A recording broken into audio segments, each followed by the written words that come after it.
परमपिता परमात्मा सारी सृष्टि के रचनहार कुल मालिक असंख्य ब्रह्मांडों के स्वामी जगत गुरु तीनों लोकों में प्रवेश करके सबका धारण पोषण करने वाले राजाधिराज आत्माधार नाथों के नाथ देवों के देव महादेव सर्वेश्वर महेश्वर मृत्युंजय अजरो अमर आदि अनादि सनातनी प्रभु जगत पिता जगदीश्वर श्री श्री 1008 की उपाधि के वास्तविक अधिकारी अकाल मूर्त सौद स्वरूपी राम वासुदेव सर्वगतम ब्रह्म परम पूज्य प्रथम पूज्य परम संत परम पुरुष परम धनी परम दयालु सत्य कबीर हक्का कबीर अल्लाहु अकबर बाखबर अल्लाह ताला जगत के तारणहार जगत के मुक्तिदाता जगत के जगन्नाथ हारे के सहारे हिंदुओं के राम मुसलमानों के अल्लाह सिखों के वाहिगुरु ईसाइयों के मसीह दया के सागर दयानिधि करुणा के सागर करुणानिधि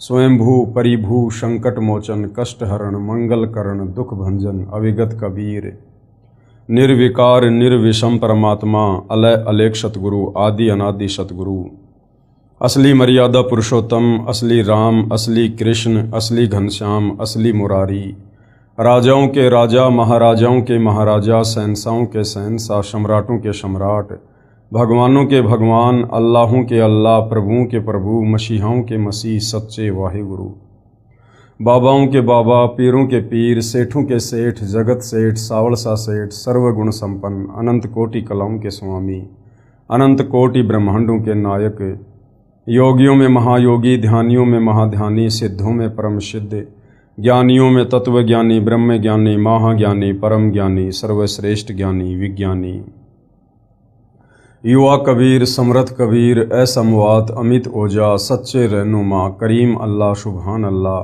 दुनिया के अंतिम पैगंबर 8 सितंबर 1951 से गांव धनाना जिला सोनीपत हरियाणा भारतवर्ष की पावन भूमि पे प्रकट रियल कल्कि भगवान श्री नारायण साकार हरि श्री बाबा साहेब नूर अनंत परमात्मा सच्चे दरवेश सच्चे बाखबर संत श्रोमणी सतगुरु रामपाल जी परमेश्वर जी के चरण कमल में आप और हम सभी भाई बहनों का अनंत कोटि दंडवत प्रणाम। सत्साई भाई और बहनों, बहुत बड़ी दया बहुत बड़ी मेहर पूज्य गुरुदेव भगवान की परमेश्वर रामपाल जी की जिनके शुभ आशीर्वाद से विशेष आशीर्वाद से उनके सत्संगों का संग्रह पवित्र पुस्तक ज्ञान गंगा के ऊपर वीडियो बनाने की श्रृंखला जारी है। इसी श्रृंखला में आज हमारा ये 27वें नंबर का वीडियो है। प्रत्येक वीडियो में गुरुदेव भगवान के आशीर्वाद से हमें अध्यात्म के विषय में बहुत कुछ जानने और समझने को मिल रहा है और भक्ति करने में हमारी रुचि भी बढ़ रही है। भाई और बहनों, जब तक हम अपने पवित्र सदग्रंथों से धर्म ग्रंथों से परिचित नहीं होंगे कि हमारे धर्म के धर्म ग्रंथों में भक्ति और भगवान को लेकर अध्यात्म के विषय में क्या कुछ लिखा हुआ है, क्या कुछ संकेत है, तब तक हम भक्ति मार्ग पर दृढ़ होकर नहीं लग सकते हैं। हम कोई भी मर्यादा विशेष नहीं निभा सकते हैं और ना भक्ति करने में हमारी कोई विशेष रुचि बनेगी। तो भाई और बहनों, सदग्रंथों का अध्ययन करने से और सदग्रंथों के सार को समझने से हमें हकीकत का पता चलता है कि परमपिता परमेश्वर जी ने 184 योनियों के बाद हमें एक मनुष्य जन्म क्यों दिया है, और यदि इस मनुष्य जन्म को हम बिना शास्त्र अनुकूल सत भक्ति के गवा देंगे, बर्बाद कर देंगे, हम यूं ही बिना तत्वदर्शी संत की शरण के और इस मनुष्य जन्म को बर्बाद कर देंगे, तो परमेश्वर हमसे नाराज होंगे और फिर से हमें 184 योनियों में यातना सहन करने के लिए लंबे समय के लिए भेज देंगे। लेकिन भाई और बहनों, इन धर्म ग्रंथों को सदग्रंथों को समझना इतना आसान भी नहीं है, क्योंकि ये परमेश्वर के द्वारा बोले गए हैं और परमेश्वर की वाणी को परमेश्वर स्वयं ही आकर समझाते हैं, जीव के बस की बात नहीं है। इसीलिए तो पवित्र गीता जी अध्याय 4 श्लोक नंबर 34 में गीता का ज्ञान देने वाले काल ब्रह्म ने भी हाथ खड़े कर दिए कि अर्जुन, इस तत्व ज्ञान के विषय में मुझे भी कंप्लीट जानकारी नहीं है, अगर तुझे चाहिए तो किसी तत्वदर्शी संत की खोज कर ले। तो भाई और बहनों, आज हमारा सौभाग्य कि पृथ्वी पर वह तत्वदर्शी संत सतगुरु रामपाल जी के नाम से प्रकट हैं। तो भाई और बहनों, इन सदग्रंथों को समझने से पहले हमने सतगुरु रामपाल जी के द्वारा सत्संगों में सुनाई गई सृष्टि रचना को समझना पड़ेगा। सृष्टि रचना को समझे बिना हम चाहे हिंदू हैं, चाहे मुसलमान हैं, चाहे सिख हैं, चाहे ईसाई हैं, हम चारों वेद, गीता जी, 18 पुराण, बाइबल, कुरान शरीफ, कुरान मजीद, तोरे, जबूर, इंजिल, गुरु ग्रंथ साहिब, हम किसी भी सदग्रंथ को नहीं समझ सकते हैं। चाहे हम संस्कृत के प्रकांड ज्ञाता हैं, चाहे हम अंग्रेजी के प्रकांड ज्ञाता हैं, चाहे हम अरबी और उर्दू के प्रकांड विद्वान हैं।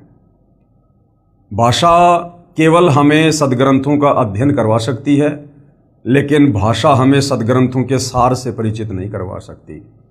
सदग्रंथों का सार यदि समझना है तो तत्वदर्शी संत के सत्संग सुनने ही पड़ेंगे, क्योंकि गीता जी ने फाइनल निर्देश दे दिया कि तत्वदर्शी संत के बिना इन सदग्रंथों को कोई नहीं समझा सकता। और यही कारण है भाइयों और बहनों, सतयुग बीत गया, त्रेता युग बीत गया, द्वापर बीत गया, कलयुग 5000 वर्ष बीत गया। आज तक हमारे जितने भी धर्मगुरु हैं ये केवल हमें सदग्रंथों का अध्ययन करवाते रहे, और जितना इनको समझ में आया उतना ये हमें बताते रहे, जो कि आधा अधूरा ज्ञान था। और हम सदियों से शास्त्र विरुद्ध साधना करने के चलते अब इस कलयुग में सारे पुण्य नष्ट करके और पाप कर्मों की गठरी बांध कर बैठे हैं, जिस कारण से हमारे ऊपर आए दिन नई नई आपत्तियां आ रही है। तो भाइयों और बहनों, यदि ये मनुष्य जन्म प्राप्त करके इस मनुष्य जन्म को भी सफल बनाना चाहते हैं और शरीर त्यागने के बाद पूर्ण मोक्ष प्राप्त करना चाहते हैं, तो भाइयों और बहनों, जगत गुरु तत्वदर्शी सतगुरु रामपाल जी की शरण के अलावा दूसरा धरती पर कोई विकल्प नहीं है। तो आप जी थोड़ा निष्पक्ष होकर धैर्य के साथ रुचि लेकर सतगुरु रामपाल जी के यूट्यूब पर सत्संग सुनिए। उनके द्वारा लिखित पुस्तकों को आप जी गूगल से डाउनलोड करके पढ़ सकते हैं। बाकी दूसरा अध्यात्म को समझने का कोई विकल्प नहीं है। तो इस पवित्र पुस्तक ज्ञान गंगा के ऊपर जो 26 वीडियो बन चुके हैं, आप जियों से प्रार्थना करूंगा आप जी प्रत्येक वीडियो को शुरुआत से अवश्य देखिए। और आज हमारा 27वें नंबर का वीडियो है। आज के वीडियो में हम जानेंगे कि गीता का सार क्या है। पिछले वीडियो में हमने गीता जी के सार के विषय में काफ़ी कुछ जाना। सबसे पहले तो हमने ये जाना कि वास्तव में श्री मद् भगवत गीता जी का ज्ञान किसने दिया। हम आज से पहले केवल यही समझ रहे थे कि श्री कृष्ण जी ने ज्ञान दिया। भाई और बहनों, श्री कृष्ण जी का तो केवल शरीर प्रयोग किया गया था। असल में ये जो 21 ब्रह्मांड का नकली भगवान है, ब्रह्म है, ज्योति निरंजन है, इसने श्री कृष्ण जी के शरीर में प्रेतवत प्रवेश करके और गीता जी का ज्ञान बोला। क्यों बोला? जब आप सृष्टि रचना पढ़ोगे तो पता चलेगा कि इसको प्रतिदिन पूर्ण ब्रह्म परमेश्वर कबीर साहिब जी के द्वारा 1 लाख मानव शरीरधारी आत्माओं के सूक्ष्म शरीर से निकली गंध खाने का श्राप लगा हुआ है।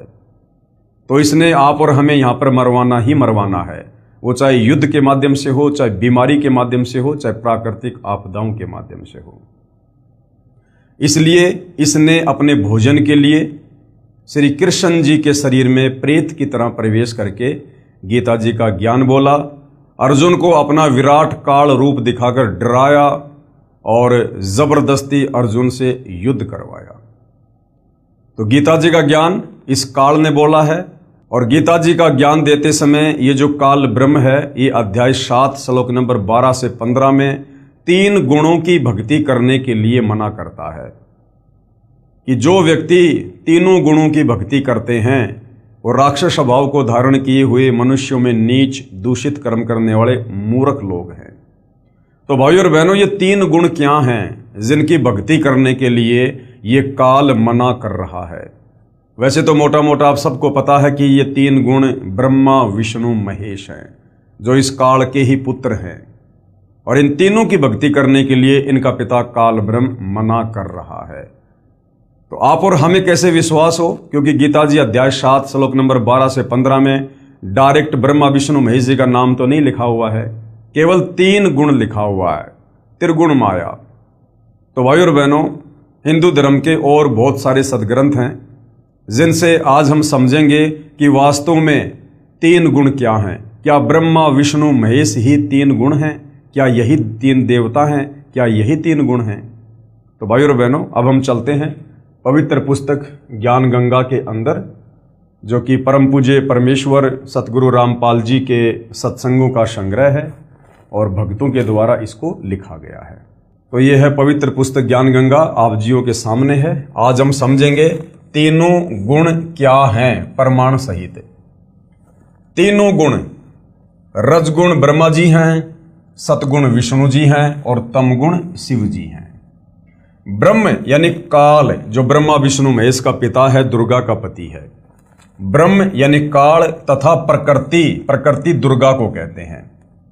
ये तीनों देवता ब्रह्मा विष्णु महेश काल और प्रकृति यानी दुर्गा से उत्पन्न हुए हैं। यानी ब्रह्मा विष्णु महेश के माता पिता कौन हैं? ये काल और दुर्गा। तथा ये तीनों देवता नाशवान हैं। ब्रह्मा विष्णु महेश, इन तीनों का जन्म होता है और तीनों की समय आने पर मृत्यु होती है। ये अजरो अमर देवता नहीं है, ये मृत्युंजय नहीं है, ये पूजा के योग्य नहीं है। अब इसका प्रमाण देखना पड़ेगा भाइयों और बहनों, वरना हम विश्वास नहीं कर पाएंगे। तो हमारे ही पवित्र सदग्रंथों में इन सब का बाकायदा प्रमाण है। गीता प्रेस गोरखपुर से प्रकाशित श्री शिव महापुराण, जिसके संपादक हैं श्री हनुमान प्रसाद पोदार, इसके पेज नंबर 110 पर अध्याय 9 रुद्र संहिता। इस प्रकार क्या लिखा हुआ इसमें? इस प्रकार ब्रह्मा विष्णु तथा शिव तीनों देवताओं में गुण हैं, परंतु शिव कौन? ये काल ब्रह्म। देखो यहां पर तीन देवता आ गए, ब्रह्मा विष्णु शिव, एक शिव यहां आ गया और एक शिव और आ गया, परंतु शिव यानी काल ब्रह्म गुणातीत है। ये शिव कौन है? ये काल है। ये अपने तीनों पुत्रों का रूप धारण करके और ये अपना खेल खेलता है। ये अपने ओरिजिनल काल रूप में किसी को भी दर्शन नहीं देता है। ये आपने गीता जी में पढ़ लिया कि अर्जुन, मैंने तेरे ऊपर प्रसन्न होकर अपना ये विराट रूप दिखाया, काल रूप, अन्यथा किसी भी जप से तप से कोई भी मेरे इस रूप के दर्शन नहीं कर सकता। क्योंकि सृष्टि रचना में आपने पढ़ा कि इसको कबीर परमेश्वर की तरफ से एक श्राप लगा हुआ है, प्रतिदिन 1 लाख आत्माओं के आहार करने का। तो इसने ये प्रतिज्ञा कर रखी है कि मैं अपने ओरिजिनल काल रूप में किसी को दर्शन नहीं दूंगा, और अपने तीनों पुत्र ब्रह्मा विष्णु महेश के माध्यम से यहाँ पर आप और हमारी ये खेती करता है अपने भोजन के लिए। तो यहाँ पर ये कभी अपने पुत्र शिव के रूप में प्रकट हो जाता है, कभी ब्रह्मा के रूप में, कभी विष्णु के रूप में। इस प्रकार ब्रह्मा विष्णु तथा शिव तीनों देवताओं में गुण है, परंतु शिव ये चौथा, शिव यानी काल ब्रह्म, ये गुणातीत है, यानी ये इनसे अलग रहता है। दूसरा प्रमाण, अब हम चलते हैं दूसरे प्रमाण पर। दूसरा प्रमाण गीता प्रेस गोरखपुर से प्रकाशित श्री मद देवी भागवत पुराण, जिसके संपादक हैं श्री हनुमान प्रसाद पोदार, चिमन लाल गोस्वामी, तीसरा स्कंद अध्याय 5 पेज नंबर 123। अब यहां पर क्या लिखा हुआ है? भगवान विष्णु ने दुर्गा की स्तुति की, कहा कि मैं विष्णु ब्रह्मा तथा शंकर तुम्हारी कृपा से विद्यमान हैं। हमारा तो आविर्भाव यानी जन्म तथा तिरोभाव यानी मृत्यु होती है। विष्णु जी कह रहे हैं कि हे माता दुर्गा, हम तीनों देवता आप ही के आशीर्वाद से हैं और हम तीनों का तो जन्म और मृत्यु होती है। हम नित्य यानी अविनाशी नहीं हैं, तुम ही नित्य हो। क्योंकि ब्रह्मा विष्णु महेश को केवल इतना ही ज्ञान है, इनको भी तत्व ज्ञान नहीं है, कंप्लीट सृष्टि रचना का ज्ञान नहीं है, इसलिए ये दुर्गा से ऊपर और किसी को नहीं जानते, नहीं पहचानते। तुम ही नित्य हो यानी अविनाशी हो, जगत जननी हो यानी सारे संसार को रचने वाली तुम ही हो, प्रकृति और सनातनी देवी हो। भगवान शंकर ने कहा, उसके बाद में शंकर जी क्या कह रहे हैं दुर्गा जी को, यदि भगवान ब्रह्मा तथा भगवान विष्णु तुम्ही से उत्पन्न हुए हैं तो उनके बाद उत्पन्न होने वाला मैं तमोगुणी लीला करने वाला शंकर क्या तुम्हारी संतान नहीं हुआ? अर्थात मुझे भी उत्पन्न करने वाली तुम ही हो। शंकर जी कह रहे हैं कि हे माता जी, जब ब्रह्मा जी आपसे उत्पन्न हुए, आपके पुत्र हैं, विष्णु जी आपसे उत्पन्न हुए, आपके पुत्र हैं, तो फिर मैं तमोगुणी लीला करने वाला शंकर क्या तुम्हारा पुत्र नहीं हुआ? अर्थात मैं भी तुम्हारा ही बेटा हूं, तुम्ही से उत्पन्न हुआ हूं, अर्थात मुझे भी उत्पन्न करने वाली तुम ही हो। तो सिद्ध हो गया भाइयों और बहनों कि ब्रह्मा विष्णु महेश की मां कौन है? ये दुर्गा। इस संसार की सृष्टि, स्थिति तथा संहार में तुम्हारे गुण सदा समर्थ हैं। विष्णु जी कह रहे हैं कि माता, ब्रह्मा जी को जो रजोगुण की शक्ति मिली हुई है और मुझे जो शतोगुण की शक्ति प्राप्त है और शंकर जी को तमोगुण की शक्ति प्राप्त है, ये आप ही के आशीर्वाद से है। आपके आशीर्वाद के बिना हम कुछ भी नहीं कर सकते। इन्हीं तीनों गुणों से उत्पन्न हम, गीता जी अध्याय 7 श्लोक नंबर 12 से 15 में जिन तीन गुणों की बात कही गई है, रज, सत और तम, त्रिगुणी माया, यहां पर ये खुद स्वीकार कर रहे हैं। विष्णु जी क्या कह रहे हैं? इन्हीं तीनों गुणों से उत्पन्न रजगुण, सतगुण, तमगुण से ब्रह्मा, विष्णु तथा शंकर नियमानुसार कार्य में तत्पर रहते हैं। उपरोक्त यह विवरण केवल हिंदी में अनुवादित श्री देवी महापुराण से है, जिसमें कुछ तथ्यों को छुपाया गया है। इसलिए यही प्रमाण देखें श्रीमद् देवी भागवत महापुराण, सभाष्टिकम, शैमात्यम, खेमराज श्री कृष्णदास प्रकाशन बंबई। इसमें संस्कृत सहित हिंदी अनुवाद किया है। तीसरा स्कंद अध्याय 4 पृष्ठ 10 श्लोक 42। अब देखिएगा भाइयों और बहनों, ब्रह्मा जी क्या कह रहे हैं? अहम महेश्वर फिलते प्रभावत्रे वे जनी युतान यता तू नित्या के अन्य सुरा शतमख प्रमुखा च नित्या नित्या तमेव जननी प्रकृति पुराणा। अब क्या हिंदी अनुवाद है?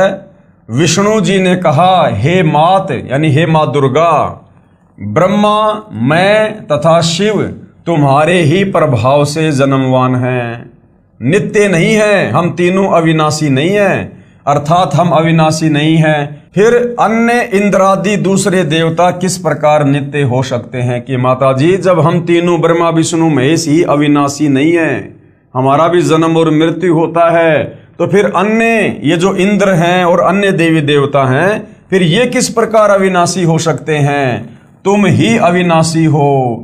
हम सर्व की जननी, हम सब की जननी, हम तीनों की, ब्रह्मा विष्णु महेश की माँ, अर्थात उत्पन्न करने वाली माता हो, प्रकृति तथा सनातनी देवी हो। प्रकृति दुर्गा को कहते हैं। उसके बाद पेज नंबर 11 से 12 अध्याय 5 श्लोक 8।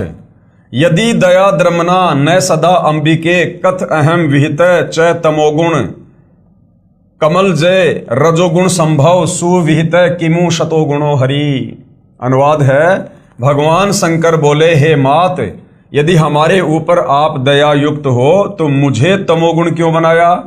और कमल से उत्पन्न ब्रह्मा को रजोगुण किस लिए बनाया? तथा विष्णु को शतोगुण क्यों बनाया? अर्थात जीवों के जन्म मृत्यु रूपी दुष्कर्म में क्यों लगाया?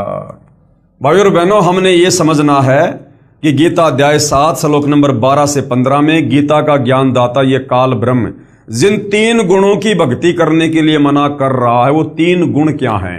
तो यहां पर क्लियर हो रहा है कि तीन गुण हैं, रजगुण ब्रह्मा, शतगुण विष्णु, तमगुण शंकर।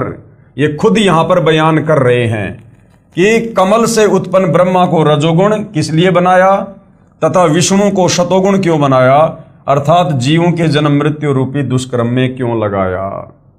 और शंकर जी कह रहे हैं कि आपने मुझे तमोगुण क्यों बनाया? तो तीनों देवता ही तीनों गुण हैं, ब्रह्मा विष्णु महेश एक एक गुण युक्त हैं। रजगुण ब्रह्मा, सतगुण विष्णु, तमगुण शंकर जी। उसके बाद श्लोक नंबर 12। रमे से स्वपति पुरुष सदा तव गति नहीं विदम वे शिव। उसके बाद ये क्या कह रहे हैं अपनी माता जी को? अपने पति पुरुष अर्थात काल भगवान के साथ सदा भोग विलास करती रहती हो, आपकी गति कोई नहीं जान सकता। अर्थात ये दुर्गा इस काल की पत्नी है, दुर्गा इस काल की पत्नी है। और ब्रह्मा विष्णु महेश की मां कौन ही? दुर्गा। ब्रह्मा विष्णु महेश का पिता कौन? ये काल। तो आज से पहले तो भाई और बहनों इसी बात के ऊपर पर्दा पड़ा हुआ था कि ब्रह्मा विष्णु महेश नाशवान है या फिर ये अविनाशी हैं। तो अब हमारे धार्मिक सदग्रंथ ये क्लियर कर रहे हैं कि ब्रह्मा विष्णु महेश ये तीनों देवता नाशवान है, इनका जन्म और मृत्यु होता है, ये अविनाशी नहीं है, नित्य नहीं है। और इनकी माँ ये प्रकृति अर्थात दुर्गा है और इनका पिता काल भगवान है। फिर तीसरे स्कंद में क्या लिखा है? तीसरा स्कंद पेज नंबर 14 अध्याय 5 श्लोक 43। एक मेवा द्वितीयम यत ब्रह्म वेदा वदंती व सा किम त्वम वाष्पेशो वा किम संदेह विनिवर्ते। अनुवाद, जो कि वेदों में अद्वितीय केवल एक पूर्ण ब्रह्म कहा है, क्या वह आप ही हैं या कोई और है? मेरी इस शंका का निवारण करें। ब्रह्मा जी की प्रार्थना पर देवी ने कहा। आपने सृष्टि रचना में सुना कि जब प्रथम बार समुद्र मंथन में इस काल के आदेश से दुर्गा ने ब्रह्मा जी को 4 वेद दिए। ब्रह्मा जी ने चारों वेदों को पढ़ा तो पता चला कि कोई ब्रह्म है, वो साकार है, तेजोमय शरीर है, नर आकार है। तो ब्रह्मा ने फिर अपनी माता दुर्गा से पूछा कि माता, ये ब्रह्म कौन है? वेदों में तो लिखा कि कोई ब्रह्म है, और मैं आपसे पूछा करता था कि मेरा पिता कौन है, तो आप कह दिया करती थी कि मैं तेरा पिता हूं, मैं तेरी मां हूं। लेकिन वेदों में तो ब्रह्म कोई और है। तब दुर्गा ने हकीकत बतानी पड़ी कि बेटा ब्रह्म है, लेकिन वो तुझे दर्शन नहीं देगा। तो यहां पर वही विवरण है जो कि वेदों में अद्वितीय केवल एक पूर्ण ब्रह्म कहा है। क्या वह आप ही हैं? ब्रह्मा कह रहा अपनी मां से कि वेदों में जो ब्रह्म है, क्या वो आप ही हैं या कोई और है? मेरी इस शंका का निवारण कीजिए। ब्रह्मा जी की प्रार्थना पर देवी ने क्या कहा? ये संस्कृत में लिखा हुआ है, हम सीधे अनुवाद पे चलते हैं। फिर देवी दुर्गा ने क्या कहा? देवी ने कहा, यह है सो मैं हूं, यानी जो वेदों में लिखा हुआ ना ब्रह्म, वो मैं ही हूं। जो मैं हूं सो ये है, और जो मैं तेरे सामने हूं वो ही वेदों में लिखा हुआ ब्रह्म है।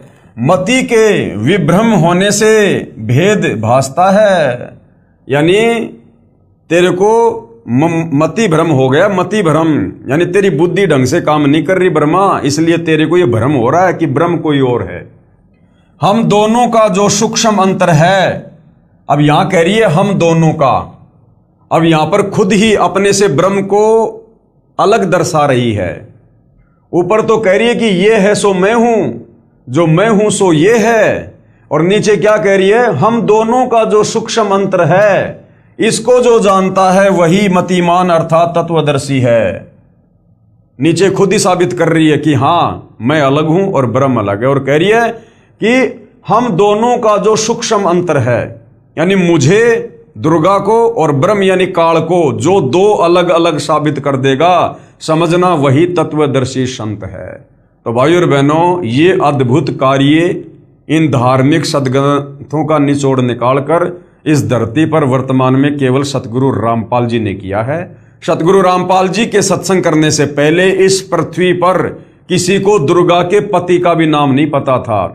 सब दुर्गा को माता कहते थे, माता दुर्गा माता, दुर्गा माता। सिंदूर लगाती है, 16 श्रृंगार करती है, लेकिन आज तक हमारा कोई भी धर्मगुरु ये नहीं बता पाया कि दुर्गा का पति कौन है। अगर हम उसको मां कह रहे हैं तो उसका पति भी तो होगा। वो अपनी मांग में सिंदूर भर रही है, कुंवारी लड़की तो सिंदूर नहीं भरती। तो भाई और बहनों, ये सारा का सारा खजाना हमारे धर्म ग्रंथों में था, लेकिन तत्व ज्ञान के अभाव में ये हमारे नादान धर्म गुरु हमें निष्कर्ष निकाल कर नहीं दे पाए।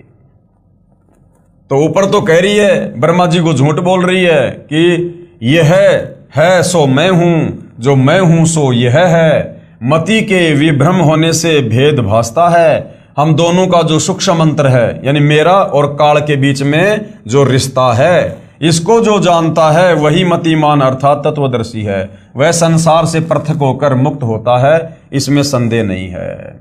जो इस रहस्य को जान लेता है कि ये दुर्गा कौन है और काल कौन है और इनका आपस में क्या संबंध है, कहते हैं वो भगत फिर यहां से अपनी मुक्ति करवा लेता है, क्योंकि वो तत्वदर्शी संत की शरण में है। तत्वदर्शी संत की शरण में आए बिना इस भेद को पृथ्वी पर कोई नहीं जान सकता। उसके बाद ये संस्कृत है, आप जी पढ़ सकते हैं इस पवित्र पुस्तक से। हम सीधा इसके अनुवाद पे चलते हैं। संकट उपस्थिति होने पर सुमरण से ही मैं तुमको दर्शन दूंगी। दुर्गा ने कहा कि बेटा ब्रह्मा, यदि कभी तेरे ऊपर कोई संकट आ जाए तो मेरा सुमरण कर लेना, मैं उपस्थित हो जाऊंगी, तेरी मदद करूंगी। परमात्मा सनातन देव की शक्ति रूप से मेरा सदा सुमरण करना, दोनों के सुमरण से अवश्य कार्य सिद्धि होगी। ब्रह्मा जी बोले, इस प्रकार संस्कार कर शक्ति देकर हमको विदा किया। विष्णु के निमित्त महालक्ष्मी, शिव के निमित्त महाकाली और हमको महासरस्वती देकर विदा किया। और दूसरी बार जब समुद्र मंथन होता है तो उसमें ये दुर्गा अपने ही 3 रूप बनाकर समुद्र में छुप जाती है। और उसके बाद में सावित्री रूप में तो ब्रह्मा जी से शादी कर लेती है, और लक्ष्मी रूप में विष्णु जी से, और पार्वती रूप में शंकर जी से। क्या क्या कहा जा रहा है? ब्रह्मा जी बोले, इस प्रकार संस्कार कर शक्ति देकर हमको विदा किया। विष्णु के निमित्त महालक्ष्मी और शिव के निमित्त यानी शिव के साथ महाकाली, और हमको यानी ब्रह्मा जी कह रहा कि मुझे महासरस्वती देकर विदा किया। इन तीनों की शादी कर दी गई समुद्र मंथन पर। अनुवाद, मेरा शरीर सूत्र रूप कहा जाता है, परमात्मा ब्रह्म का स्थूल शरीर कहता है।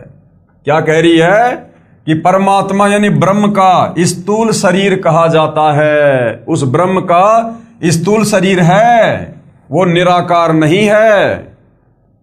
कह रही उसका स्थूल शरीर है। अब जिसका स्थूल शरीर है तो वो साकार हुआ।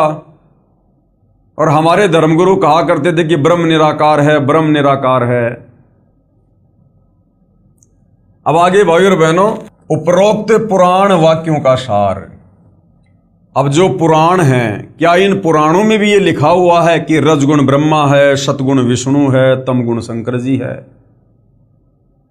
भाई श्री देवी भागवत ने तो क्लियर कर दिया, श्री शिव महापुराण ने क्लियर कर दिया कि ब्रह्मा विष्णु महेश ही तीनों देवता हैं और ये ही तीनों गुण हैं।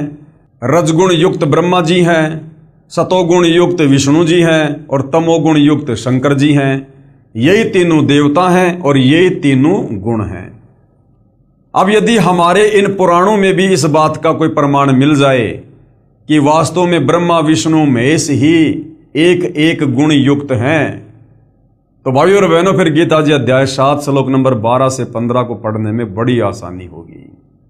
उपरोक्त पुराण वाक्यों का सार स्पष्ट हुआ कि श्री ब्रह्मा जी रजगुण है, श्री विष्णु जी सतगुण है तथा श्री शिव जी तमगुण है।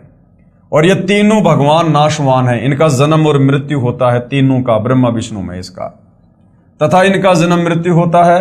और दुर्गा को प्रकृति भी कहा जाता है, दुर्गा को प्रकृति भी कहते हैं। और दुर्गा का पति ब्रह्म यानी क्षर पुरुष ये काल है, और ये उसके साथ में पति पत्नी व्यवहार यानी रमण विलास करती रहती है। दुर्गा तथा ब्रह्म दोनों स्थूल शरीर में यानी आकार में हैं, निराकार नहीं हैं। ये श्री शिव महापुराण और देवी महापुराण ने बिल्कुल क्लियर कर दिया। यही प्रमाण गीता अध्याय 14 श्लोक नंबर 3 से 5 में है। गीता ज्ञान दाता ब्रह्म यानी क्षर पुरुष ये काल कह रहा है कि ये प्रकृति अर्थात दुर्गा तो मेरी पत्नी है, मैं इसकी योनि अर्थात गर्भाधान स्थान में बीज स्थापना करता हूं, अर्थात पति पत्नी व्यवहार करता हूं, जिससे सर्व प्राणियों की उत्पत्ति होती है। मैं सर्व यानी 21 ब्रह्मांड के प्राणियों का पिता हूं। कौन कह रहा है? ये काल, ये ब्रह्म।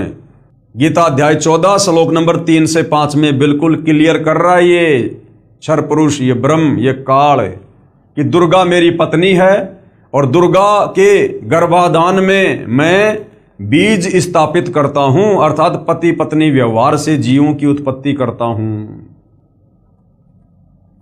जिससे सर्व प्राणियों की उत्पत्ति होती है। मैं यानी ब्रह्म काल सर्व 21 ब्रह्मांड के प्राणियों का पिता हूं, तथा प्रकृति यानी दुर्गा अष्टंगी सबकी माता है। इसी दुर्गा यानी प्रकृति अष्टंगी से उत्पन्न तीनों गुण रजगुण ब्रह्मा, सतगुण विष्णु तथा तमगुण शिव अन्य प्राणियों को कर्मों के बंधन में बांधते हैं। सृष्टि रचना में हमें गुरुदेव भगवान ने यही तो बताया कि दुर्गा से तीनों पुत्र ब्रह्मा विष्णु महेश की उत्पत्ति करके और उसके बाद काल ने दुर्गा से कहा कि दुर्गा, अब मैं किसी को भी अपने ओरिजिनल काल रूप में दर्शन नहीं दूंगा, और तीनों पुत्रों को मैंने एक एक गुण युक्त कर दिया है।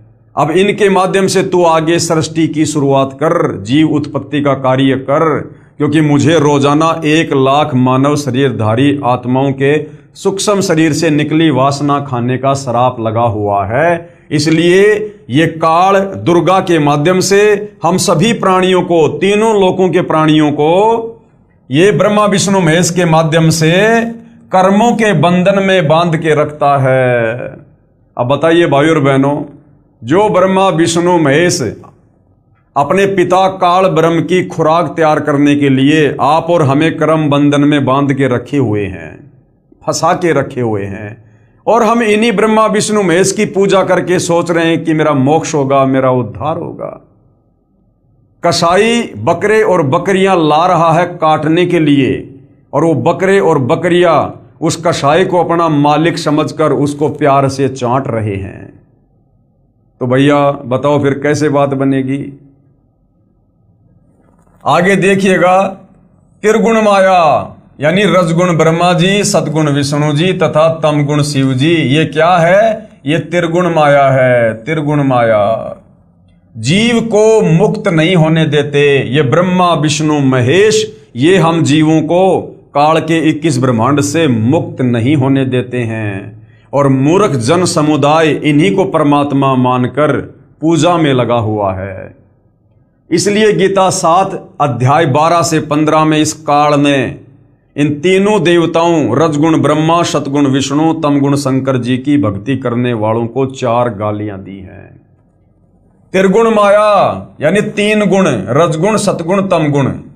रजगुण कौन है? ब्रह्मा जी। सतगुण कौन है? विष्णु जी। और तमगुण कौन है? शंकर जी। जीव को मुक्त नहीं होने देते। पवित्र गीता जी के अध्याय 7 श्लोक नंबर 1 व 2 में ब्रह्म कह रहा है, ये काल कह रहा है कि अर्जुन, अब तुझे वह ज्ञान सुनाऊंगा जिसके जानने के बाद और कुछ जानना बाकी नहीं रह जाता। गीता अध्याय 7 श्लोक 12। गीता ज्ञानदाता ये ब्रह्म, ये काल कह रहा है कि तीनों गुणों से जो कुछ हो रहा है, अब समझ में आ गया होगा तीनों गुण कौन है? रजगुण ब्रह्मा, सतगुण विष्णु, तमगुण शंकर जी। तो गीता अध्याय 7 श्लोक नंबर 12 में ब्रह्मा विष्णु महेश का पिता ये काल खुद कह रहा है कि इन तीनों गुणों से, अर्थात इन तीनों देवताओं से, ब्रह्मा विष्णु महेश से जो कुछ हो रहा है वह मुझसे ही हुआ जान, क्योंकि सारा सब कुछ 21वें ब्रह्मांड में बैठकर ये काल ही इनमें प्रेरणा करके करवा रहा है अपने भोजन के लिए।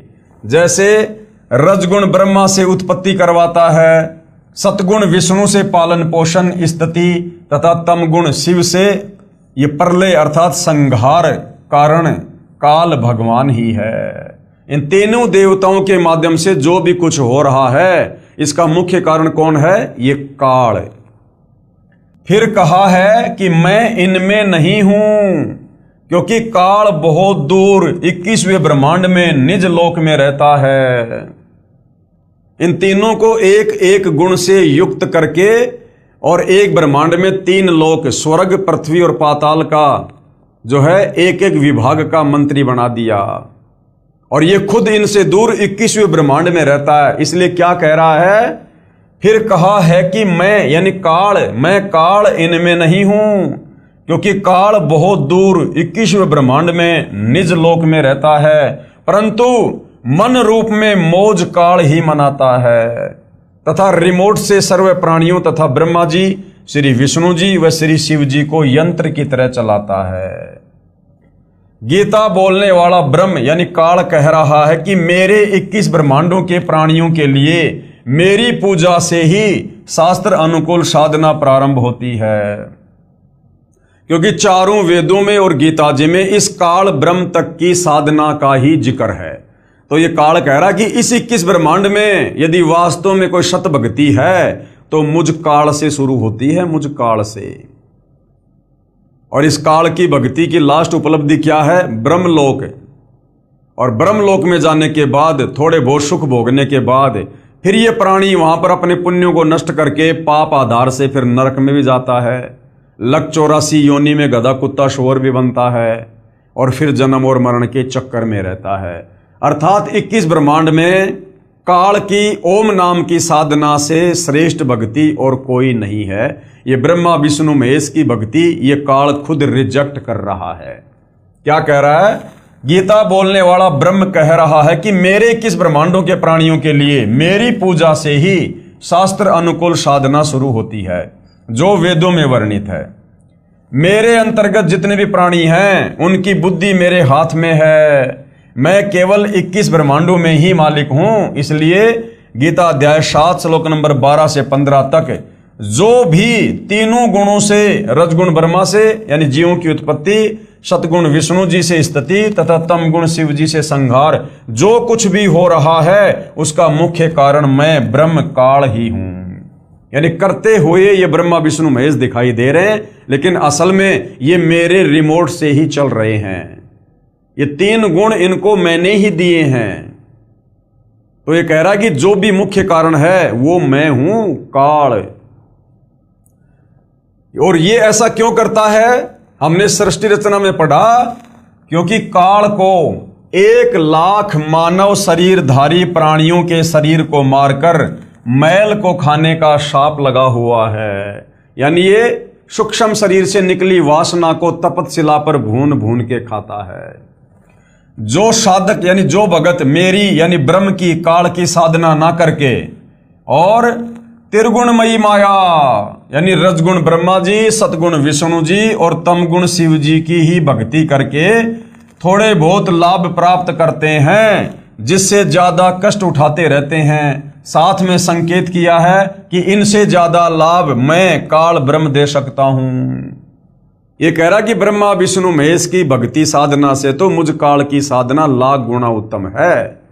इनकी साधना करके तो तुम केवल थोड़े बहुत क्षणिक लाभ प्राप्त कर सकते हो, लेकिन मुझ काल ब्रह्म की ओम नाम की साधना, जो गीता अध्याय 8 श्लोक नंबर 13 में है कि ओम इति एक अक्षर ब्रह्म व्यवहारण माम अनुस्मरण ये परियाति तजन देहम सयाति प्रमाम गतम।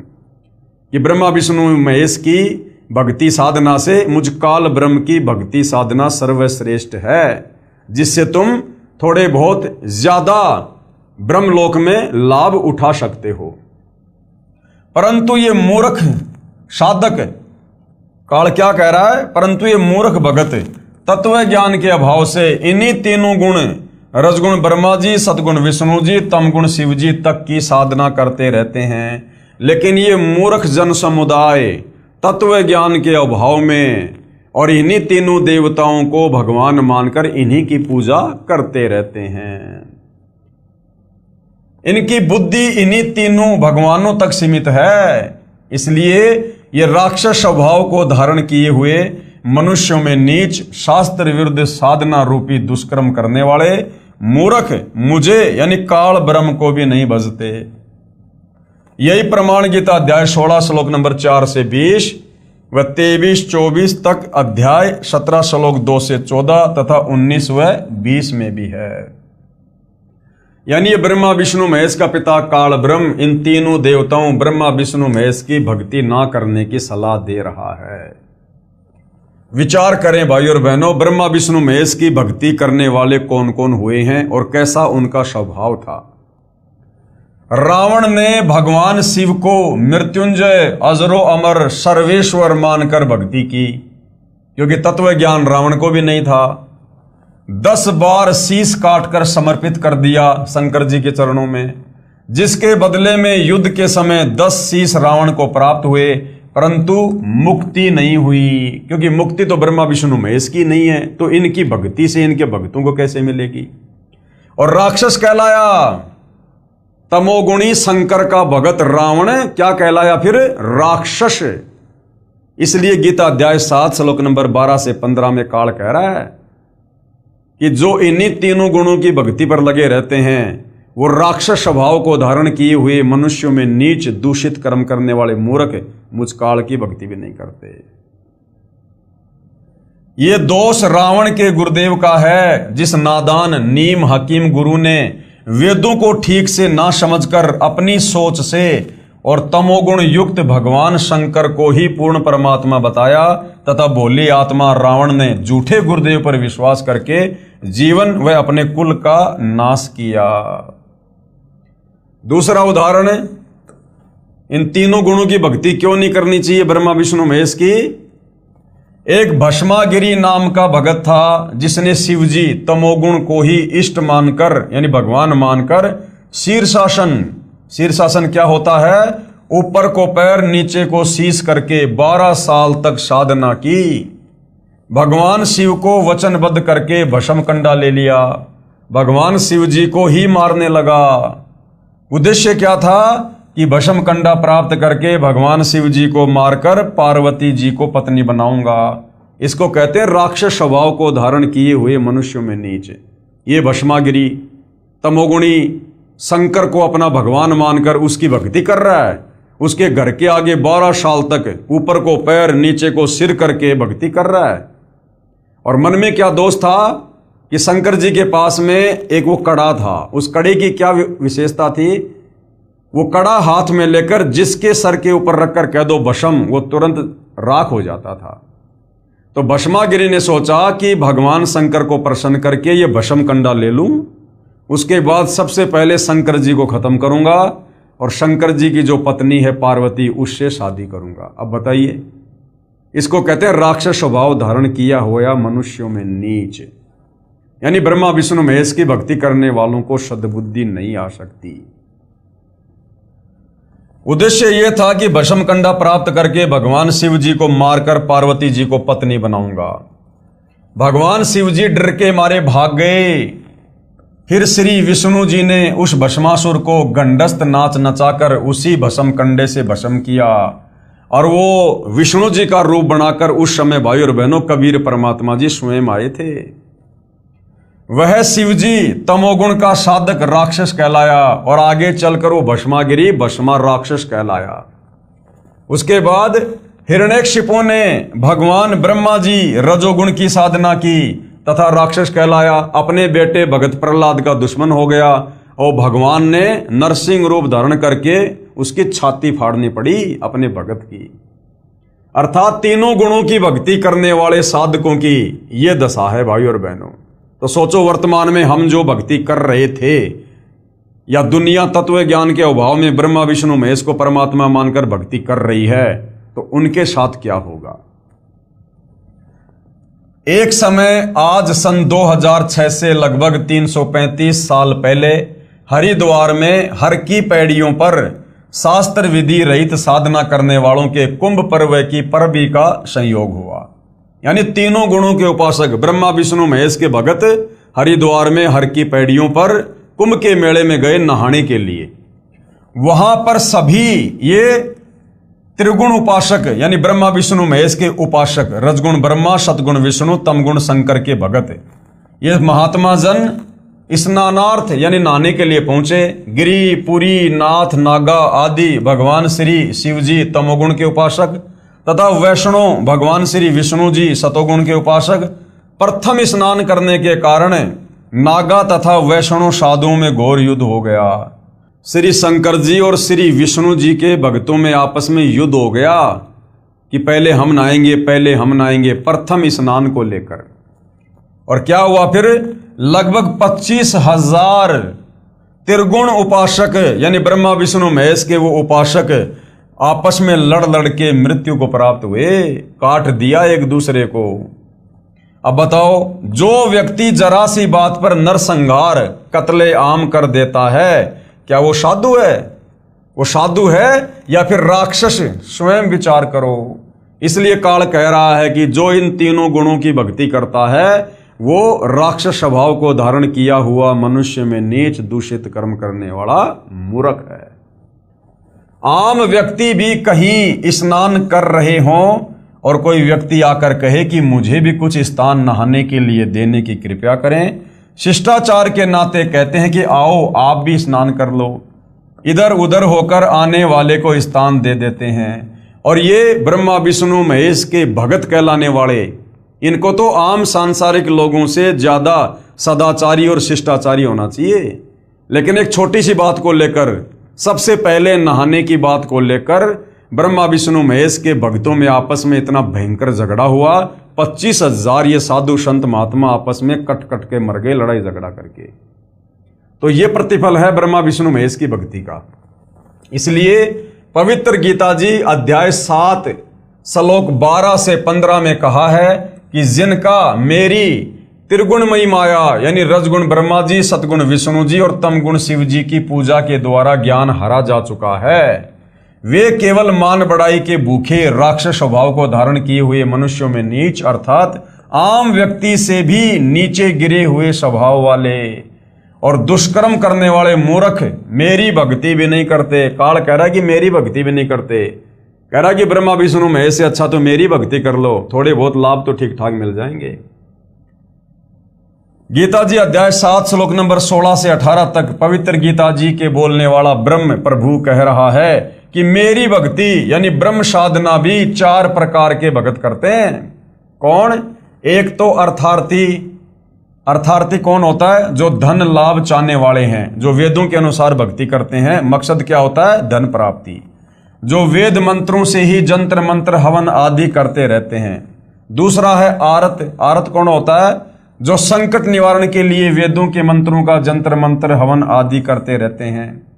तीसरा है जिज्ञासु भगत। जिज्ञासु कौन होता है? जो परमात्मा के ज्ञान को जानने की इच्छा रखने वाले, केवल ज्ञान संग्रह करके फिर खुद ही गुरु बन जाते हैं, वक्ता बन जाते हैं तथा दूसरों में ज्ञान श्रेष्ठता के आधार पर उत्तम बनकर, ज्ञानवान बनकर अभिमानवश भक्तिहीन हो जाते हैं। और चौथा है ज्ञानी। ज्ञानी कौन? वे भगत जिनको ये ज्ञान हो गया कि मानव शरीर बार बार नहीं मिलता, इससे भगवान की साधना नहीं बन पाई तो जीवन व्यर्थ हो जाएगा। फिर वेदों को पढ़ा, जिनसे ज्ञान हुआ कि ब्रह्मा विष्णु शिव तीनों गुणों व ब्रह्म क्षर पुरुष तथा परब्रह्म अक्षर पुरुष से ऊपर पूर्ण ब्रह्म की ही भक्ति करनी चाहिए, अन्य देवताओं की नहीं। उन ज्ञानी अच्छी आत्माओं को मैं अच्छा लगता हूं तथा मुझे वे इसलिए अच्छे लगते हैं कि वे तीनों गुणों रजगुण ब्रह्मा, सतगुण विष्णु तथा तमगुण शिव जी से ऊपर उठकर मेरी ब्रह्म साधना तो करने लगे, कम से कम ओम नाम का जाप तो करने लगे वेदों से निकाल कर, जो अन्य देवताओं से अच्छी है। परंतु वेदों में जो ओम नाम है, जो केवल इस ब्रह्म साधना का मंत्र है, इस काल का ही मंत्र है, उसी को वेद पढ़ने वाले विद्वानों ने अपने आप ही विचार विमर्श करके पूर्ण ब्रह्म का मंत्र जानकर वर्षों तक साधना करते रहे। प्रभु प्राप्ति हुई नहीं, अन्य सिद्धियां प्राप्त हो गई। ओम मंत्र से और तप करने से सिद्धियां आ जाती हैं, क्योंकि पवित्र गीता अध्याय 4 श्लोक 34 तथा पवित्र यजुर्वेद अध्याय 40 मंत्र 10 में वर्णित तत्वदर्शी संत नहीं मिला।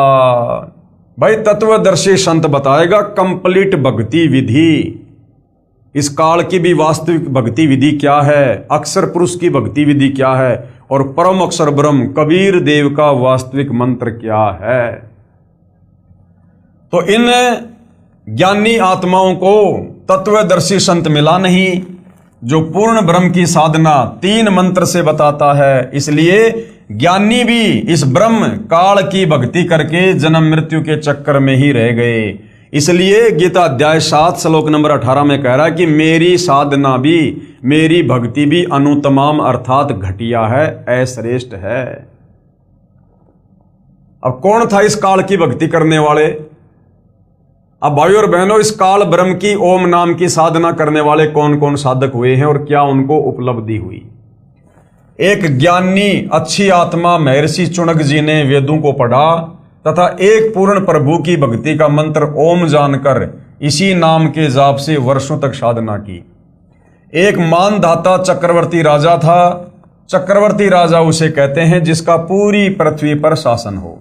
उसने अपने अंतर्गत राजाओं को युद्ध के लिए ललकारा, एक घोड़े के गले में चिट्ठी बांधकर सारे राज्य में घुमाया, शर्त यह थी कि जिसने राजा मानधाता की गुलामी अर्थात अधीनता स्वीकार ना हो उसे युद्ध करना पड़ेगा। वह इस घोड़े को पकड़कर बांध ले। किसी ने घोड़ा नहीं पकड़ा। महर्षि चुनक जो इस बात का पता चला कि राजा बहुत अभिमानी हो गया है, कहा कि मैं इस राजा के युद्ध को स्वीकार करता हूं। और युद्ध शुरू हो गया। मानधाता राजा के पास 72 करोड़ सेना थी। उसके 4 भाग करके एक भाग 18 करोड़ सेना से महर्षि चुनक पर आक्रमण कर दिया। दूसरी ओर महर्षि चुनक जी ने अपनी साधना की कमाई से यानी ओम नाम की कमाई से 4 बम बना लिए तथा राजा की चारों भाग सेना का विनाश कर दिया। यानी 72 करोड़ सेना को चुनक ऋषि ने समाप्त कर दिया।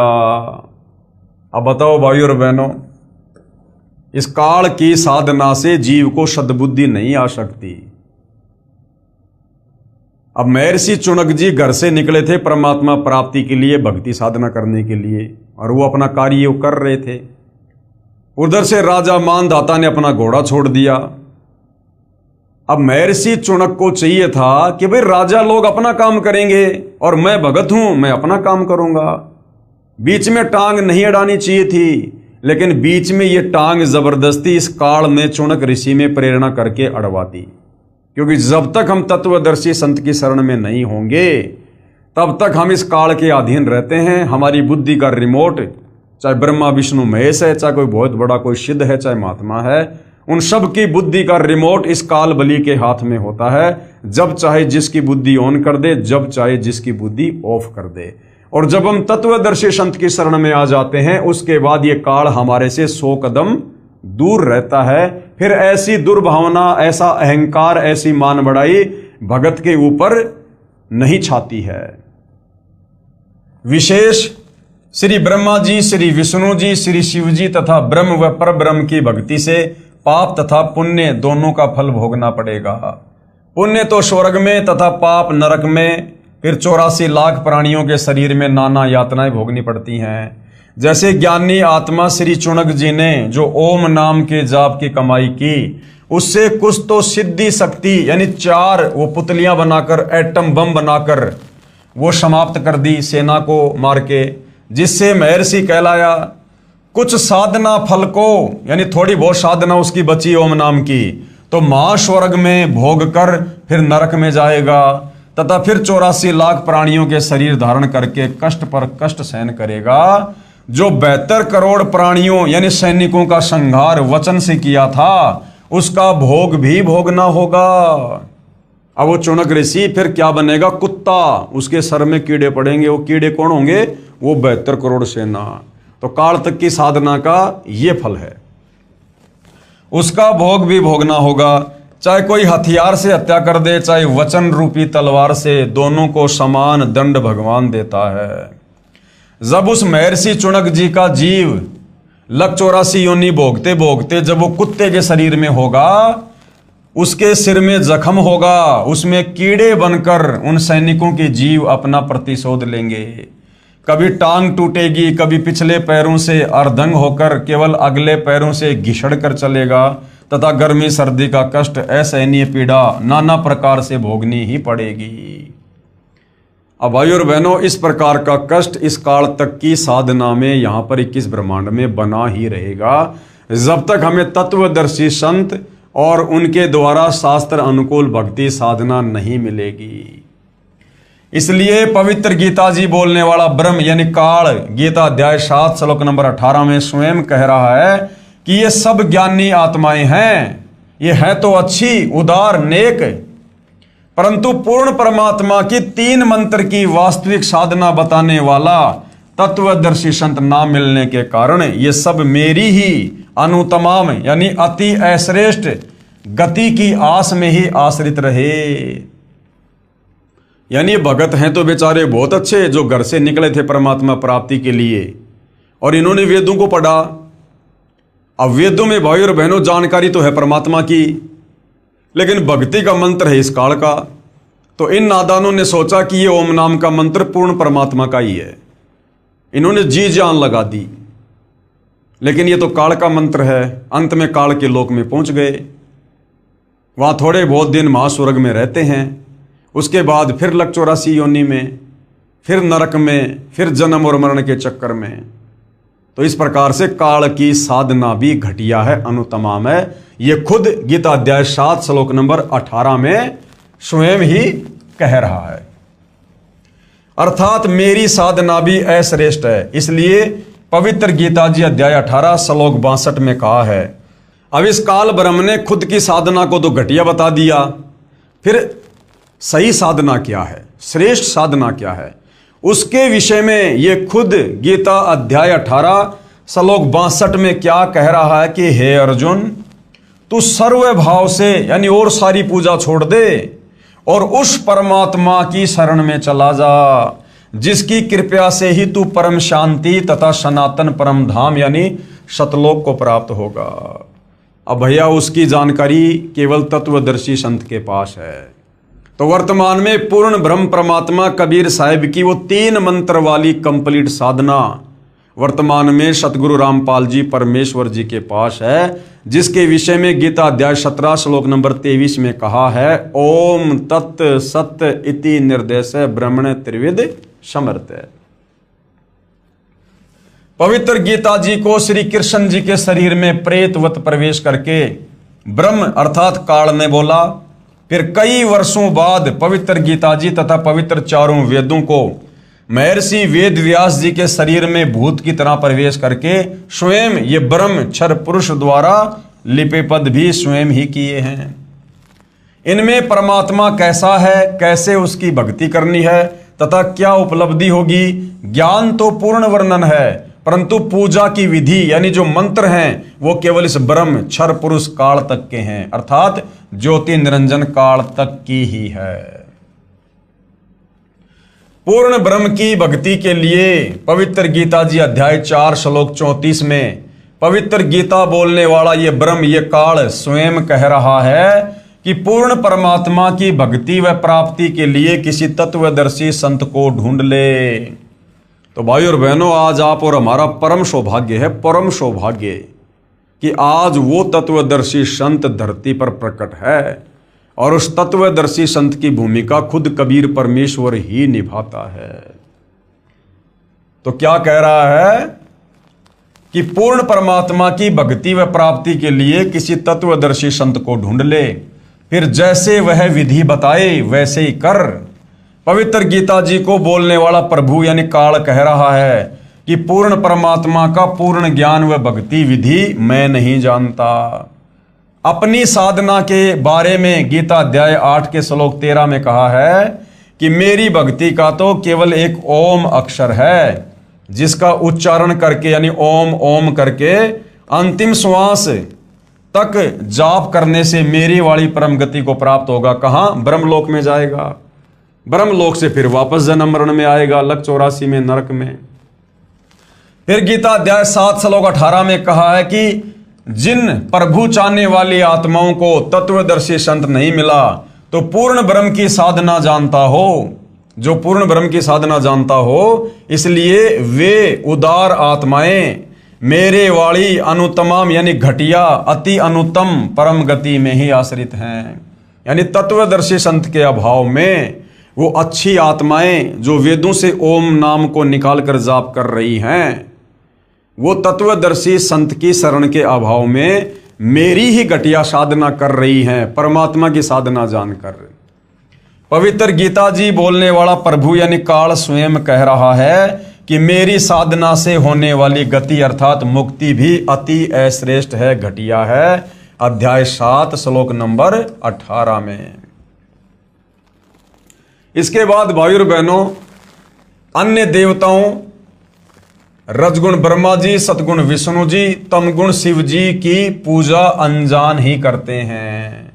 यानी जिनको तत्व ज्ञान नहीं है, आध्यात्मिक ज्ञान नहीं है, वो नादान लोग ही ब्रह्मा विष्णु महेश यानी तीनों गुणों की भक्ति करते हैं। अध्याय 7 के श्लोक 20 में कहा है कि जिसका संबंध अध्याय 7 के श्लोक 15 से लगातार है। श्लोक 15 में कहा है कि त्रिगुणमयी माया जो रजगुण ब्रह्मा जी, सतगुण विष्णु जी, तमगुण शिव जी की पूजा तक सीमित है तथा इन्हीं से प्राप्त क्षणिक सुख के द्वारा जिनका ज्ञान हरा जा चुका है, ऐसे असुर स्वभाव को धारण किए हुए नीच व्यक्ति, दुष्कर्म करने वाले मूर्ख मुझे भी नहीं बसते। कौन कह रहा है? ये काल। फिर गीता अध्याय 7 के श्लोक 20 में उन भोगों की कामना के कारण जिनका ज्ञान हरा जा चुका है, वे अपने स्वभाववश प्रेरित होकर अज्ञान अंधकार वाले नियम के आश्रित अन्य देवताओं को पूजते हैं। अध्याय 7 के श्लोक 21 में कहा है कि जो जो भगत जिस जिस देवता के स्वरूप को श्रद्धा से पूजना चाहता है, उस भगत की श्रद्धा को मैं उसी देवता के प्रति स्थिर करता हूं। अध्याय 7 के श्लोक नंबर 22 में यह काल कह रहा है कि वह जिस श्रद्धा से युक्त होकर जिस देवता का पूजन करता है, क्योंकि उस देवता से मेरे द्वारा ही विधान किए हुए कुछ इच्छित भोगों को प्राप्त करते हैं। जैसे मुख्यमंत्री कहे कि नीचे के अधिकारी मेरे ही नौकर हैं, मैंने उनको कुछ अधिकार दे रखे हैं जो उनके यानी अधिकारियों के ही आश्रित है, वह लाभ भी मेरे द्वारा ही दिया जाता है, परंतु पूर्ण लाभ वो अधिकारी नहीं दे सकते। अध्याय 7 के श्लोक 23 में वर्णन है कि परंतु उन मंद बुद्धि वालों का वह फल नाशवान होता है। देवताओं को पूजने वाले देवताओं को प्राप्त होते हैं, यानी देवताओं के लोक में चले जाएंगे, वहां पर थोड़े बहुत समय के लिए कोई गण बन जाएंगे, उनके नौकर बन जाएंगे। मद भगत मतावलंबी, जो वेदों में वर्णित भक्ति विधि अनुसार भक्ति करने वाले भगत भी मुझको प्राप्त होते हैं, यानी ओम नाम की साधना करने वाले मुझ काल को प्राप्त होते हैं, अर्थात काल के जाल से कोई बाहर नहीं निकलता। यानी भाइयों और बहनों, ये काल कह रहा है कि जो व्यक्ति मेरी भक्ति ना करके और इन अन्य देवी देवताओं की भक्ति पर लगे हुए हैं, उन मूर्खों को ये नहीं पता कि उन देवी देवताओं की भक्ति करने के चलते जो थोड़े बहुत सुख यानी लाभ उनको प्राप्त होते हैं, जैसे थोड़े बहुत समय के लिए स्वर्ग में चला गया, फिर नरक में, छोटे मोटे काम यहां पर हो गए सिद्ध, तो ये काल कह रहा कि वो लाभ भी मेरी शक्ति से ही उन भक्तों को मिल रहे हैं। जिस प्रकार गांव का सरपंच है और गांव का सरपंच गांव वालों को कुछ अच्छे कार्य करके कोई धर्मशाला बनवा दे, कोई रोड बनवा दे, कोई नाली को पक्की करवा दे, कोई ट्यूबवेल लगा दे, वो गांव वालों को थोड़े बहुत कुछ लाभ दे रहा है, लेकिन वो सरपंच वो लाभ नहीं दे सकता जो लाभ मुख्यमंत्री दे सकता है। और गांव वाले केवल सरपंच के पीछे लग रहे हैं और किसी को जानते नहीं, मानते नहीं कि सरपंच ही हमारा मुख्यमंत्री है, हमारा सब कुछ है। तो फिर मुख्यमंत्री कहे कि उन नादान, उन मूर्ख गांव वालों को यह पता ही नहीं है कि उस सरपंच से ज्यादा लाभ तो यदि वो डायरेक्ट मेरे से संपर्क करें तो मैं दे सकता हूं, अन्यथा सरपंच से जो लाभ प्राप्त हो रहा है वो भी मेरे द्वारा, मेरे सिस्टम से ही हो रहा है, वो सरपंच कुछ भी देने में सक्षम नहीं है। तो इसी प्रकार ये काल कह रहा है कि इस तत्व ज्ञान को अच्छे से ना समझकर और जो मेरी भी भक्ति नहीं करते हैं और केवल ये ब्रह्मा विष्णु महेश से नीचे देवी देवताओं की भक्ति में लगे रहते हैं, तो देवी देवताओं की भक्ति से वो सुख, वो लाभ नहीं हो सकता जो मुझ काल ब्रह्म की ओम नाम की साधना से मिल सकता है। और वो देवी देवताओं की साधना से थोड़े बहुत जो लाभ मिल रहे हैं, ये काल कह रहा कि वो भी मेरे आशीर्वाद से मिल रहे हैं, वो भी मैंने ही विधान बना रखा है। कहने का मतलब है अगर किसी को 21 ब्रह्मांड में ही रहना है, इस काल के लोक में ही रहना है, और यदि गधा कुत्ता सुअर भी बनना है, नरक में भी जाना है, जन्म मरण के चक्कर में भी रहना है और रहना 21 ब्रह्मांड में ही है, तो काल कह रहा कि नादानो फिर क्यों ना मेरी ओम नाम की साधना करो। बार बार तो नरक में नहीं जाओगे, बार बार तो तपस्या पे नहीं जाओगे, काफी लंबे समय तक मेरी ओम नाम की साधना से मैं तुम्हें ब्रह्मलोक में रखूंगा, मां स्वर्ग में रखूंगा, लेकिन अंत में जाना फिर पड़ेगा तुम्हारे को जन्म मरण में, लक 84 में, नरक में। विशेष अध्याय 7 के श्लोक 20 से 23 में कहा है कि वे जो भी साधना किसी भी पितर की, भूत की, देवी देवताओं आदि की पूजा स्वभाववश करते हैं, जैसे हम श्राद्ध निकालते हैं तो श्राद्ध निकालना ये भूतों की पूजा है। मैं ब्रह्म काल ही उन मंद बुद्धि लोगों भक्तों को उसी देवता के प्रति आसक्त करता हूं।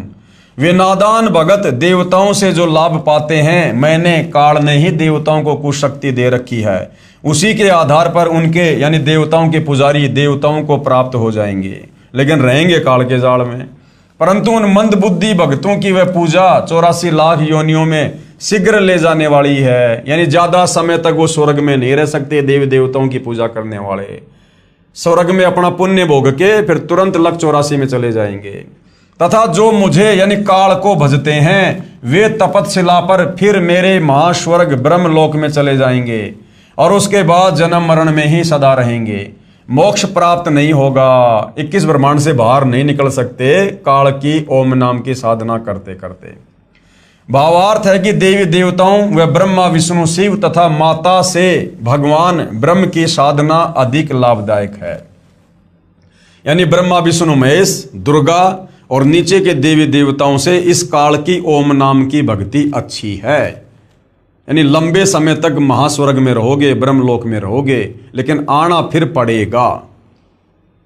भले ही महास्वर्ग में गए भगत का स्वर्ग समय 1 महाकल्प तक भी हो सकता है, परंतु महास्वर्ग में शुभ कर्मों का सुख भोग कर फिर नरक तथा अन्य प्राणियों के शरीर में कष्ट बना रहेगा। पूर्ण मोक्ष नहीं, अर्थात कालजाल से मुक्ति नहीं। अब भाइयों और बहनों, और प्रमाण हमारे धर्मशास्त्रों में, पवित्र गीता व पवित्र वेदों में अन्य देवताओं की पूजा तथा पितृ पूजा, श्राद्ध निकालना तथा भूत पूजा, अस्थियां उठाना अर्थात फूल उठाना, पिंड भरवाना, मंडियों की पूजा करना मना किया है। पवित्र चारों वेदों अनुसार साधना का परिणाम केवल स्वर्ग महास्वर्ग प्राप्ति, मुक्ति नहीं। यानी चारों वेदों के अनुसार हम जो साधना करेंगे, चारों वेदों में जानकारी तो है कबीर परमेश्वर की, पूर्ण ब्रह्म की, लेकिन भक्ति का मंत्र केवल ओम है और ये ओम है इस काल का। तो काल के ही जाल में रहेंगे चारों वेदों और गीता जी के अनुसार भक्ति करते करते, जब तक हमें तत्वदर्शी संत नहीं मिलेगा और जब तक तत्वदर्शी संत हमें वो कंप्लीट 3 मंत्र का जाप जो पूर्ण ब्रह्म परमेश्वर कबीर साहिब का है, जब तक वो नहीं देगा, हम काल के 21 ब्रह्मांड से बाहर निकलकर मुक्त नहीं हो सकते। तो पवित्र चारों वेदों अनुसार भक्ति का परिणाम क्या है? केवल स्वर्ग में चले जाओगे, महास्वर्ग में चले जाओगे, लेकिन मोक्ष नहीं होगा। फिर जन्म मरण में, फिर लक 84 में गधा कुत्ता सुअर, फिर नरक में, फिर तपतशिला पर। पवित्र गीता अध्याय 9 श्लोक 20 और 21 में कहा है कि जो मनोकामना सकाम सिद्धि के लिए मेरी पूजा तीनों वेदों में वर्णित साधना शास्त्र अनुकूल करते हैं, अर्थात ओम नाम का जो जाप करते हैं, वे अपने कर्मों के आधार पर महास्वर्ग में आनंद मनाकर फिर क्या होगा? फिर जन्म मरण में आ जाते हैं। अर्थात यज्ञ चाहे शास्त्र अनुकूल भी हो, उनका एकमात्र लाभ सांसारिक भोग, स्वर्ग और फिर नरक व 84 लाख योनियां ही हैं। जब तक तीनों मंत्र ओम तत् सत्य जो कि सांकेतिक हैं, तत्वदर्शी संति बताएगा, गीता अध्याय 17 श्लोक नंबर 23 में लिखे हुए हैं। जब तक तीनों मंत्र ओम तथा तत्व सत्य सांकेतिक हैं, पूर्ण संत से यानी तत्वदर्शी संत से प्राप्त नहीं होते। अध्याय 9 के श्लोक 22 में कहा है कि जो निष्काम भाव से मेरी शास्त्र अनुकूल पूजा करते हैं, उनकी पूजा की साधना की रक्षा मैं स्वयं करता हूं, लेकिन मुक्ति नहीं मिलती जब तक तत्वदर्शी संत नहीं मिलेगा। तो भाई और बहनों, आज के वीडियो में हमें यह भली भांति समझ में आ गया है कि जिसको 21 ब्रह्मांड में रहना है, जिसको मोक्ष नहीं चाहिए, वो भैया वेदों के अनुसार, गीता जी के अनुसार इस काल के ओम मंत्र की साधना करो जी लगा के। फिर कहां जाओगे?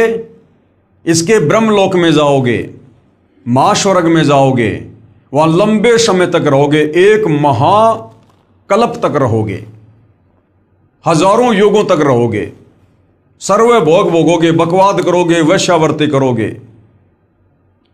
उसके बाद जब हमारी ओम नाम की कमाई खत्म हो जाएगी, जब हमारा रिचार्ज खत्म हो जाएगा, ये काल हमें वहां से नीचे उठा के पटक देगा।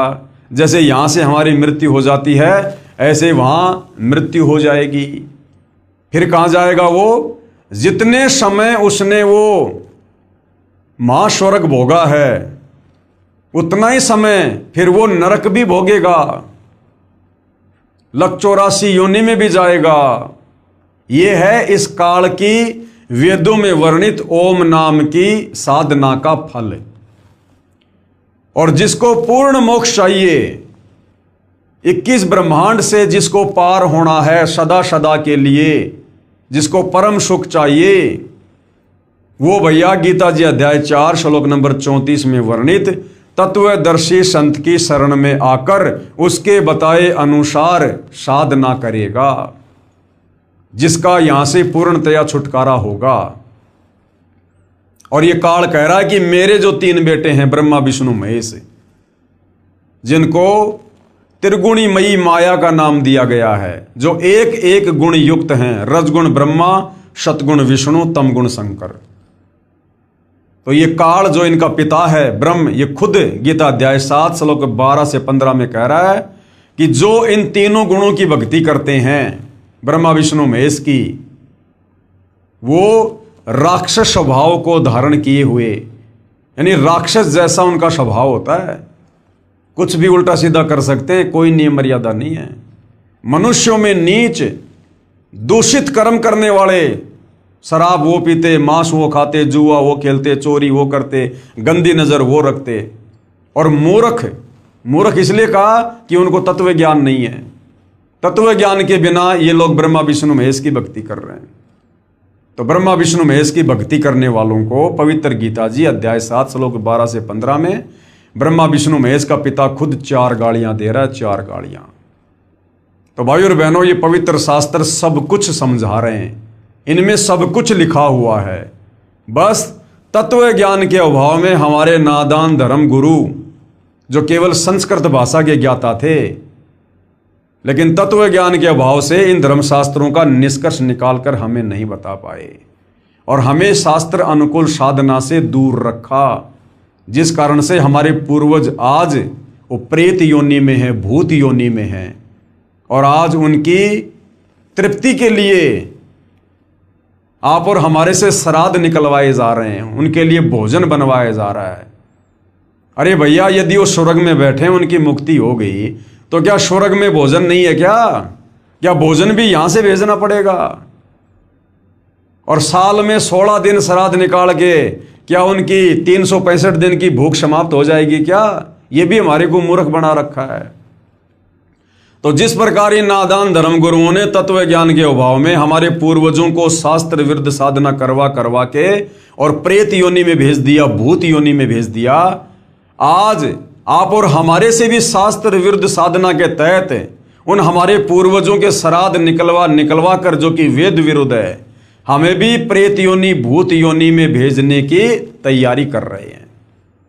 तो भाई, ये वर्तमान के शिक्षित भगत समाज के ऊपर है कि आप जी ने इस काल बलि के अंडर में रहकर, इस काल बलि के अधीन जो शक्तियां हैं, आपने उन्हीं की साधना करनी है और इस काल बलि के जाल में फंसे रहना है, या फिर आपने गीता अध्याय 4 श्लोक 34 के अनुसार तत्वदर्शी संत सतगुरु रामपाल जी की शरण में आकर उनके बताए अनुसार भक्ति करके सदा सदा के लिए, यानी युगों युगों से हम जो यहाँ पर तपतशिला का कष्ट, नरक का कष्ट, महानरक का कष्ट, लख 84 योनियों का कष्ट, जन्म मरण और बुढ़ापे का कष्ट भोग रहे हैं, क्या हम इससे बाहर निकलना चाहते हैं? क्या उस परम धाम, शाश्वत स्थान, सतलोक को प्राप्त करना चाहते हैं? क्या सदा सदा के लिए अजरो अमर अविनाशी होना चाहते हैं? सर्व सुख भोगना चाहते हैं? तो उसके लिए भाई तत्वदर्शी सतगुरु रामपाल जी की शरण में आकर उनके बताए अनुसार आजीवन मर्यादा में रहकर भक्ति करनी पड़ेगी, दूसरा कोई विकल्प नहीं है। हाँ, मान बढ़ाई और अहंकार वश आप जो मर्जी कर लो, कुछ भी कर लो, यहाँ पर कोई किसी का हाथ नहीं पकड़ेगा, कोई किसी को जबरदस्ती भक्ति नहीं करवा पाएगा। लेकिन फिर ये शरीर छूटने के बाद क्या होगा, फिर क्या क्या कष्ट भोगने पड़ेंगे, वो हमारे धर्मशास्त्र भली भांति बता रहे हैं। तो भाई और बहनों, आज आप और हमारा सौभाग्य उन तमाम आत्माओं का जो समय रहते सतगुरु रामपाल जी परमेश्वर जी की शरण में आकर शास्त्र अनुकूल भक्ति कर रहे हैं। और भाई और बहनों, हमारे द्वारा ये थूक बिलोना, अर्थात ये वीडियो बना बना के समझाना केवल इसलिए है कि आप हमारे भाई बहन हो। हम सब एक परमेश्वर कबीर साहिब के बच्चे हैं और हम सब अपनी नादानी के चलते सतलोक से इस काल के चक्कर में यहाँ पर आए हुए हैं और यहाँ हम असहनीय कष्ट भोग रहे हैं। ये मनुष्य जन्म प्राप्त करके थोड़े बहुत हमें पूर्व जन्म की भक्ति के आधार से सुख हो जाते हैं। कोई सरकारी अफसर बन जाता है, कोई अधिकारी बन जाता है, कोई बिजनेसमैन बन जाता है, कोई मंत्री बन जाता है और सोचते हैं कि हम जो ये साधना कर रहे हैं ब्रह्मा विष्णु महेश की, देवी देवताओं की, बस इसी साधना से हमारे ठाट बाट हो रहे हैं। ये हमारी बहुत ही छोटी सोच है, हमारी आध्यात्मिक ज्ञानहीनता है। ये काल हमें मनुष्य जन्म देकर मूर्ख बना देता है, थोड़े बहुत सुख देकर। ये ना भूलो, इस मनुष्य जन्म से पहले हम गधे थे, कुत्ते थे, सुअर थे, गोबर खा रहे थे, लेट्रिन खा रहे थे। हमें कोई गाड़ियों में नहीं घुमाता था, हमें कोई सुबह सुबह चाय बिस्कुट दूध नाश्ता फल फ्रूट नहीं देता था, कोई हमें पहनने को कपड़े नहीं देता था, नहाने को पानी नहीं मिलता था। ऊपर से असहनीय कष्ट, गर्मी सर्दी बरसात ओले आंधी भूख प्यास सब कुछ सहन करनी पड़ रही थी। तो भाइयों और बहनों, ये जानकारी देने के लिए कबीर परमात्मा स्वयं सतलोक से चलकर तत्वदर्शी संत की भूमिका करके हमें सृष्टि रचना समझाते हैं कि जो गलती हम नादानों ने सतलोक में की थी हमें वो गलती याद दिलाते हैं। और जो तत्वदर्शी संत की बातों पर यकीन कर लेता है, शास्त्रों से सर्व प्रमाण देखकर वो अपना जीवन फिर से सफल कर लेता है। इसलिए भाई और बहनों, आप जियों तक ये जानकारी पहुंचाई जा रही है। तो आज के वीडियो में केवल इतना ही। कल परमेश्वर के आशीर्वाद से फिर सेवा में हाजिर होंगे। यदि ज्ञान समझ में आ रहा है तो अविलंब सतगुरु रामपाल जी से नाम दीक्षा प्राप्त करें और मुक्ति के मार्ग में आगे बढ़ें। तो भाई और बहनों, आज के वीडियो में केवल इतना ही। पूज्य गुरुदेव भगवान हम सबको आशीर्वाद दें, सद्बुद्धि दें, हमारा मार्गदर्शन करें, हमें आज्ञा दें। बंदी छोड़ सतगुरु रामपाल जी परमेश्वर जी की जय हो।